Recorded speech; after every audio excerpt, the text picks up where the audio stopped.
sa lakaw sa akong misis. Hubuon niya ang tabon na sa iyang bilahan ug ibalik ra pud sa drawer. Dayon suoton og balik sunod na pud nga lakaw namo. Dili ganahan magsuot og underwear ang akong asawa. Kung naalang mi sa balay. Ug mauna ang akong problema karon. Tawagan na lang ko sa pangalang Elmer. 52 anyos ako DJ Sam ug naminyo sa usa ka single mom nga tawgon na lang pud nato siya sa pangalang Maricar. Duha na ang anak ni Maricar sa duha sab niya kanaunang live-in partner. Wapa ang buutan si Maricar DJ Sam maong nalibog ko nganong dili jud magdugay ang iyahang mga partner kaniadto. Ayon na lang pod kay gihatag siya sa Ginoo nako. Gani, wa magdugay ang among relasyon, ako jud siyang gipakaslan. Sa huwis lang noon. Kay gusto nako, dili na gid siya mailog nga rin ako. Nabati pod nako nga gugmaan pod kaayo siya nako DJ Sam. Dawat og palangga nako ang iyahang duha ka mga anak. Swerte sab siya nako kay pure man pod kong ulitaw DJ Sam. Kani kong OFW ug tungod lagi sa focus sa pagtabang sa pamilya, nakalimot ko nga kinahanglan pud ay nako magbaton og kaugalingong pamilya.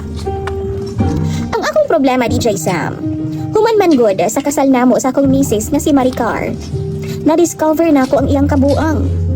Ambot kung red flag ba ni kung tawgon sa mga bagong henerasyon karon. Kay di maging siya ganahan mamanti. Gibadlong na nako siya apan ambot ba? Di man siya maminaw nako. Masuko siya kay igang lagi daw. Kung manlakaw mi DJ Sam, saka na lang siya mamanti kay mapugos man siya. Kay masuko man gyud ko og dili gyud ko muuban niya. Mao nang mapugos na lang siya pamanti. Pero pag ulit namo, iyahara ng kiluon og ibalik sa Durabox. Pila ramang daw ka oras nga gisuot niya DJ Sam.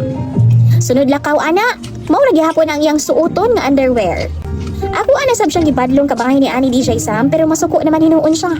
Kay lagi, gibutan daw nako siya sa iyang gustong buhaton. Hago daw man laba.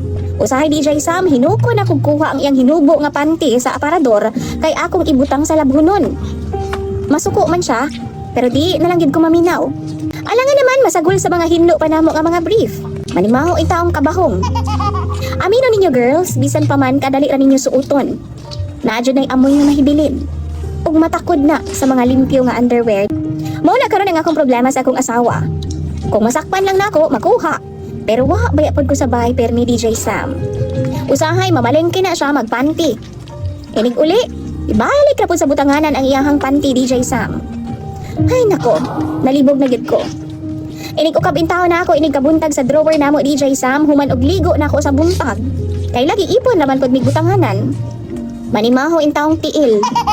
Nagtakod-takod naman sa uban nga mga limpyo namo nga mga underwear. Kung akong sultihan, mahimo man gud namong dakong away. Gubutra. Maong mangutangan ako ninyo ug unsa bay angay na kong buhaton. Dili ko kauyon aning styla. Pero ingon sa di man ako siya masultihan. Please, tambagi daw ko ninyo.